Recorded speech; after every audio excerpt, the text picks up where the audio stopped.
एक वक्त था जब कांग्रेस के प्रधानमंत्री जो हैं बड़े बड़े उद्योगपतियों के जो लोन हैं वो फोन पर कराया करते थे।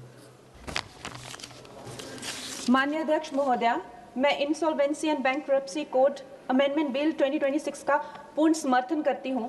मैं इस ऐतिहासिक और दूरदर्शी बिल के लिए हमारे प्रधानमंत्री श्री नरेंद्र मोदी जी और वित्त मंत्री श्रीमती सीतारमण जी का बहुत बहुत आभार व्यक्त करती हूं। एक वक्त था जब कांग्रेस के प्रधानमंत्री जो हैं बड़े बड़े उद्योगपतियों के जो लोन हैं वो फोन पर कराया करते थे और इस बात में कोई भी संशय नहीं है कि जैसे नेता होते हैं वैसी ही जनता होती है, जैसे राजा होते हैं वैसी ही प्रजा होती है। और इसका सबसे बड़ा प्रमाण महोदय जी हमें 2016 में मिला जब आईबीसी पहली बार आया और हम सब ने देखा कि एनसीएलटी में जो 87% जो केसेस थे उनके जो सेटलमेंट वर्थ 13.9 लाख करोड़ के थे, आईबीसी आते ही वो सेटलमेंट बिना कोर्ट जाने से पहले ही प्री एडमिशन स्टेज पर ही वो सेटल हो गए। कहीं ना कहीं इसे आईबीसी का डर कह लीजिए या एक नेता की नीयत और नीति पे जनता का विश्वास कह लीजिए, चाहे कोई कितना भी, मैं कहती हूं अगर ये विलफुल डिफॉल्टर भी थे, लेकिन जब हम देखते हैं कि हमारे शीर्ष नेतृत्व जो है वो इतने कर्मठ हैं, कर्मयोगी हैं, तो एक विलफुल डिफॉल्टर भी देश के प्रति अपना कर्तव्य निभाना चाहता है। इसका प्रमाण हमने 2016 में देखा जब ये बिल आया था। इस बिल का सबसे बड़ा सुधार है महोदय जी, आईबीसी का सबसे बड़ा प्रमुख सुधार है जो एनसीएलटी को जो है 14 दिन का जो विंडो मिला हुआ है, जिसका ट्रिब्यूनल को जो है 14 दिन में ही ये बताना पड़ेगा कि वो ये केस ले रहे हैं या नहीं ले रहे हैं। तो जो क्रेडिटर्स को जो भी असुविधा होती है, जो भी कानूनों की अस्पष्टता रहती है या प्रक्रियागत जो देरी रहती है, उससे हमें बहुत छुटकारा मिलेगा।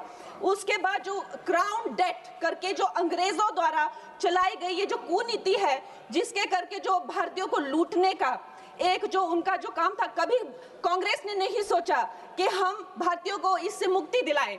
ये काम भी हमारे यशस्वी प्रधानमंत्री नरेंद्र मोदी जी ने किया कि जब भी कोई बैंक कहीं से रिकवरी करेगा तो वहां सरकार को अपनी टांग अड़ाने की जरूरत नहीं है। वो धन जो है लोगों के पास जाना चाहिए, गरीबों का पैसा जो है गरीबों के पास जाना चाहिए, और इसके लिए हम बहुत आभार व्यक्त करते हैं इस बिल की।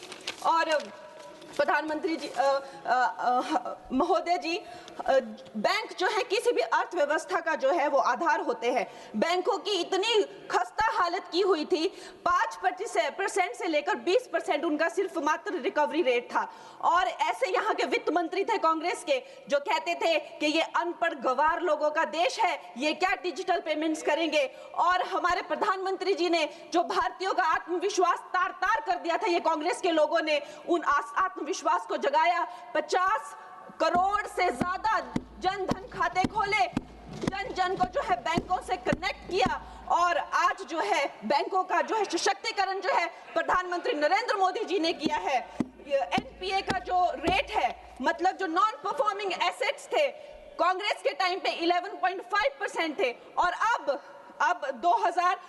मार्च 2025 में वो घटकर 2.25% हो गए हैं। लेकिन राहुल जी क्या कहते हैं कि हमारी इकोनॉमी तो डूब रही है, कहीं कहीं जाके वो देश के बारे में इतना गंदा बोलते हैं। उनको एक ट्यूशन देनी चाहिए और उनको बताना चाहिए कि 3% जो है ग्लोबली एक्सेप्टेबल है, it is in a very good position, और उनको शर्म आनी चाहिए। हर जगह जाकर जो है भारत की इकोनॉमी के बारे में इतना गलत बोलते रहते हैं।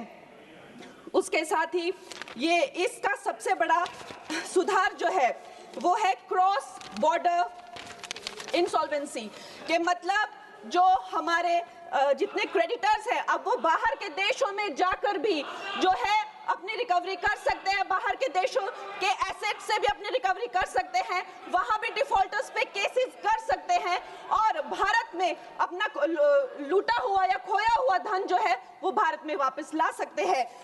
महोदय जी, मैं अब अपनी सरकार को, प्रधानमंत्री जी को और वित्त मंत्री जी को धन्यवाद करती हूं। उनकी रिफॉर्म, परफॉर्म, ट्रांसफॉर्म का जो मूल मंत्र है इस बिल से वो धरातल पे आया है और ये भारत की आर्थिक शक्ति और पारदर्शी व्यवस्था का जो है जीता जागता प्रतीक है। मैं इन्हीं शब्दों के साथ में एक बार फिर माननीय प्रधानमंत्री जी और वित्त मंत्री जी को धन्यवाद देती हूं और पूर्ण रूप से इस विधेयक का जो है वो आभार और समर्थन करती हूं। धन्यवाद।